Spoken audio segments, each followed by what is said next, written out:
Hi, Estefania. Do you know the story of Jack and the Beanstalk? Jack was a bit naughty, wasn't he? Let's find out how he ended up on that beanstalk. And there's a giant in this story. Is he a good giant? Or is he a bit worried giant? We'll find out. Let's go. There once upon a time was a poor widow who had an only son named Jack and a cow named Milky White.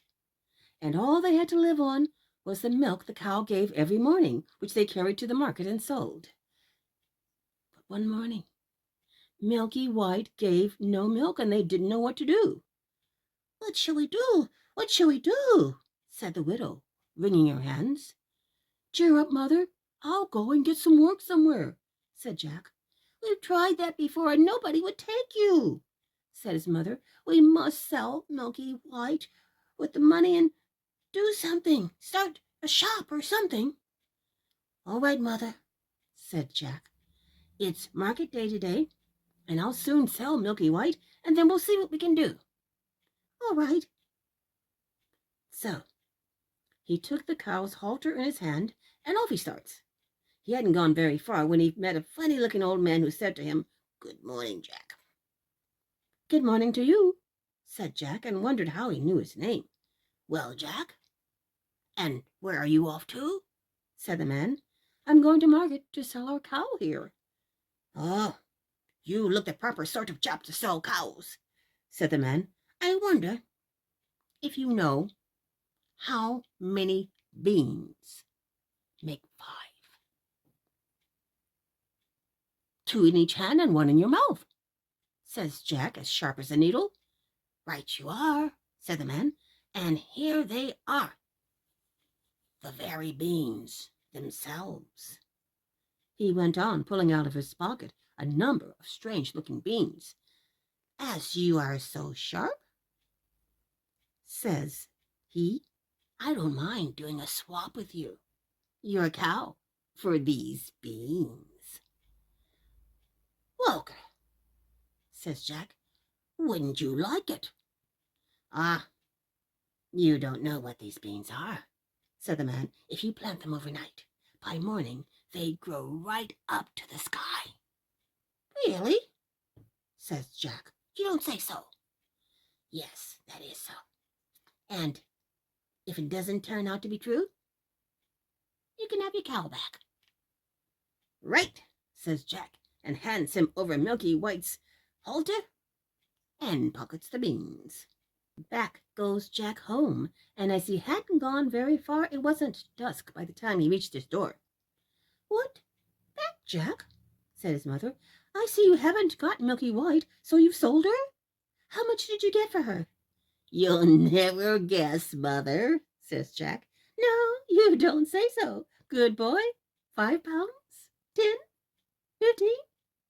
No, it can't be 20. I told you couldn't guess. What do you say to these beans? They're magical. Plant them overnight and—" "What?"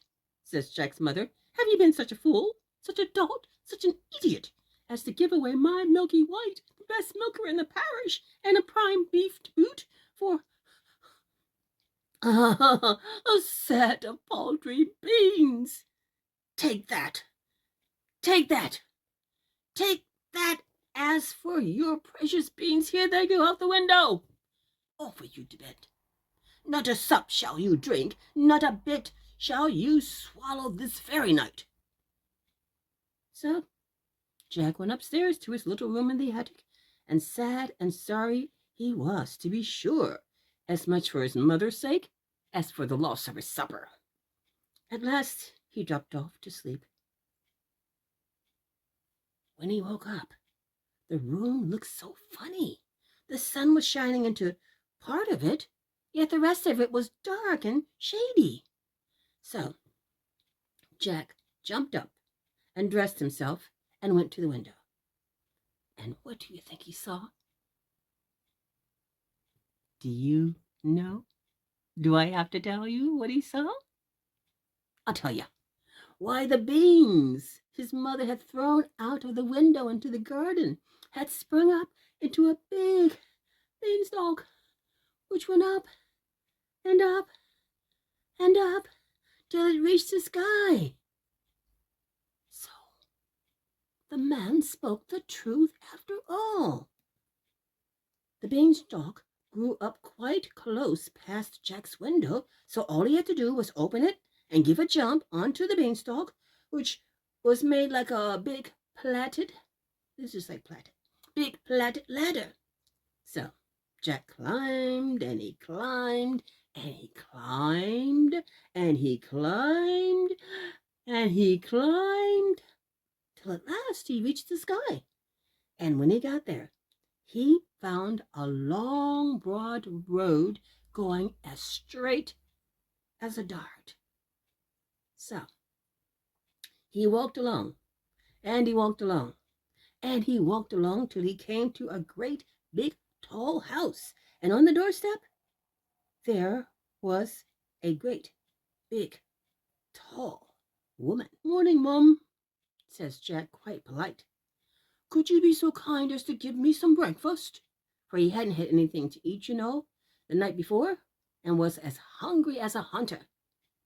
"It's breakfast you want, is it?" says the great big tall woman. "It's breakfast you'll be if you don't move off from here. My man is an ogre, and there's nothing he likes better than boys broiled on toast. You'd better be moving on, or he'll soon be coming." "Oh, please, Mum, do give me something to eat, Mum. I had nothing to eat since yesterday morning, really and truly, Mum," says Jack. "I may as well be broiled as die of hunger." Well, the ogre's wife wasn't such a bad sort after all, so she took Jack into the kitchen and gave him a junk of bread and cheese and a jug of milk. But Jack hadn't half finished these when thump, thump, thump, the whole house began to tremble with the noise of someone coming. "Good gracious me, my old man," said the ogre's wife. "What on earth shall I do? Here, come quick, jump in here." And she bundled Jack into the oven just as the ogre came in. He was a big one, to be sure. At his belt he had 3 calves strung up by the heels, and he unhooked them and threw them down on the table and said, "Here, wife, broil me a couple of these." "Oh, what's that I smell?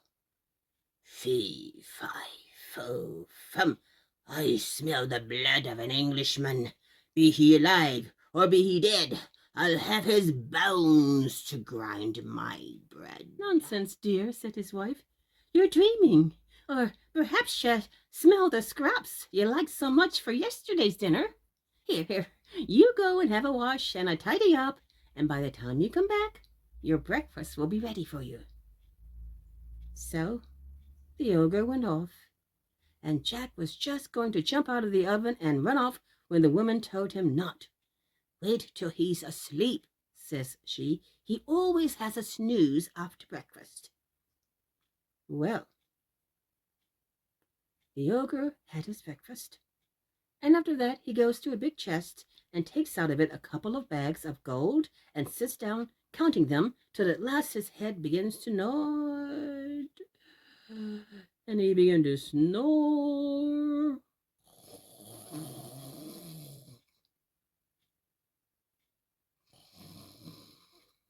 Till the whole house shook again. Then Jack crept out on tiptoe from his oven, and as he was passing the ogre, he took one of the bags of gold under his arm, and off he pelters till he came to the beanstalk, and then he threw down the bag of gold, which of course fell into his mother's garden, and then he climbed down and down, till at last he got home and told his mother, and showed her the gold, and says, "Well, mother, wasn't I right about the beans? They are really magical, you see." Huh? Do you think Jack's fortune has changed for the better? His and his mom's fortune? Or is there more to come? Is he going to pay for that gold in one way or another? You'll have to wait until the next part, which I'll wait for you very soon. But in the meantime, if you want to make sure that you know when this next part is ready, be sure to subscribe and hit that notification button. Then YouTube can tell you, ready, Jack and the Beanstalk Part 2 is ready for you.